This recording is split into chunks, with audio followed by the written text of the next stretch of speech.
ایک بادشاہ تھا۔ اس کی 7 بیٹیاں تھیں۔ وہ ان 7 سے بے حد محبت کرتا تھا اور ان کے ہر آرام کا خیال رکھتا تھا۔ ایک بار جب دسترخوان سجا ہوا تھا، وہ سب لوگ ساتھ کھانے پر بیٹھے تھے، بادشاہ نے اپنی بیٹیوں سے ایک سوال پوچھ لیا کہ تم لوگ مجھے کتنا چاہتی ہو؟ بڑی شہزادی نے کہا، بابا میں آپ کو گلاب جامن کی طرح چاہتی ہوں۔ بادشاہ نے خوش ہو کر اس کو 4 گاؤں دے دیے۔ دوسری نے کہا، میں آپ کو برفی کی طرح چاہتی ہوں۔ بادشاہ نے اس کو کافی بڑا علاقہ بخش دیا۔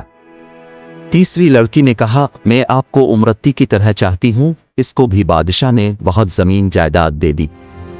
اسی طرح وہ سب سے پوچھتا گیا اور سب کو مال و دولت ملتی رہی۔ 7ویں بیٹی سے جب بادشاہ نے پوچھا، بیٹی تم مجھے کتنا چاہتی ہو؟ تو اس نے بہت پیار سے کہا، بابا میں آپ کو نمک کے برابر چاہتی ہوں۔ یہ سن کر بادشاہ کو جلال آ گیا۔ کہنے لگے، سب مجھے اتنا چاہتے ہیں، تم نمک کے برابر؟ وہ بہت ناراض ہوئے اور چھوٹی بیٹی کو محل سے نکال دیا اور کہا، اب کبھی یہاں قدم نہ رکھنا۔ وہ جنگل کی طرف چلی گئی اور پتوں اور لکڑیوں کو ملا کر ایک جھونپڑی بنا کر وہاں رہنے لگی۔ بھوک لگتی تو پھل کھا لیتی اور سوکھے پتوں کا بستر بنا کر سو جاتی۔ ایک دن جب وہ سو کر اٹھی تو دیکھا کہ رنگ برنگی چڑیوں کے پر ہر طرف بکھرے پڑے ہیں۔ اس نے ان پروں کو جمع کیا اور ایک چھوٹی سی پنکھا بنا لی اور گرمی میں اسی پنکھا سے ہوا لیتی تھی۔ پھر دوسرے دن اس کو اور پر مل گئے۔ اس نے بہت سارے پر اکٹھا کیے اور کئی پنکھیاں بنا لے اور جنگل کے کنارے سڑک کے پاس جا کر بیٹھ گئی۔ لوگ آتے گئے اور پنکھیاں خریدتے گئے۔ اتنی خوبصورت پنکھیاں انہوں نے پہلے کبھی نہیں دیکھی تھیں۔ اب تو بہت زیادہ لوگ آنے لگے۔ ایک بار شہزادے کا ادھر سے گزر ہوا، اس نے اتنے خوبصورت پنکھے کبھی نہیں دیکھے تھے۔ اس نے سارے پر خرید لیے اور شہزادی سے پوچھا، تم کون ہو؟ اس نے کوئی جواب نہ دیا۔ اس کے خوبصورت ہاتھ بتا رہے تھے کہ اس نے کبھی کام نہیں کیا تھا۔ پنکھیاں بنانے میں اس کی انگلیاں زخمی تھیں۔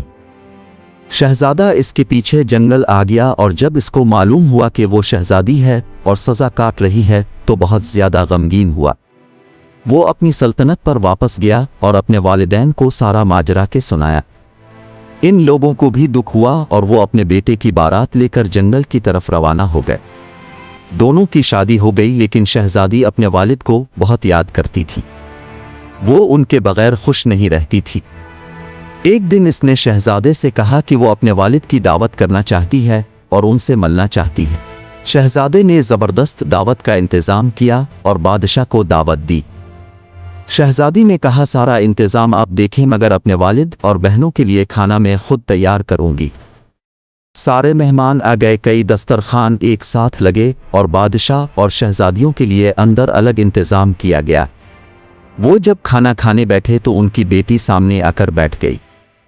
اس نے نقاب پہن رکھا تھا۔ جب بادشاہ نے پہلا نوالا لیا تو کھانے میں نمک نہیں تھا۔ دوسری ڈش نکالی، وہ بھی بغیر نمک کے تھی۔ تب بادشاہ کو بہت غصہ آیا اور کہا کہ مجھے بغیر نمک کے کھانا پیش کر کے میرا مذاق بنانا تھا۔ تب چھوٹی شہزادی نے اپنا نقاب ہٹایا اور بولی، بابا میں آپ کو نمک کے برابر چاہتی ہوں۔ یہی کہا تھا میں نے، نمک کے بغیر کسی چیز میں لذت نہیں ہوتی۔ بادشاہ چونک اٹھا۔ پھر اس نے آگے بڑھ کر بیٹی کو سینے سے لگا لیا اور اس کی آنکھوں میں آنسو آ گئے۔ بیٹی سے معافی مانگی تو شہزادی نے کہا، کوئی بات نہیں بابا، اللہ تو سب کا ہے، اب پریشان نہ ہوں، میں اب بہت خوش رہتی ہوں۔ بہنوں نے بھی شہزادی سے معافی مانگی اور اپنی بہن کو گلے سے لگا لیا، اور شہزادی نے بھی سب کو کھلے دل سے معاف کر دیا، مگر اس دعوت سے ان سب کو احساس دلا دیا کہ وہ لوگ غلطی پر تھے۔ دوستوں، اگر آپ کو یہ ویڈیو اچھی لگی ہے تو اس ویڈیو کو لائک کریں اور شیئر کر دیں۔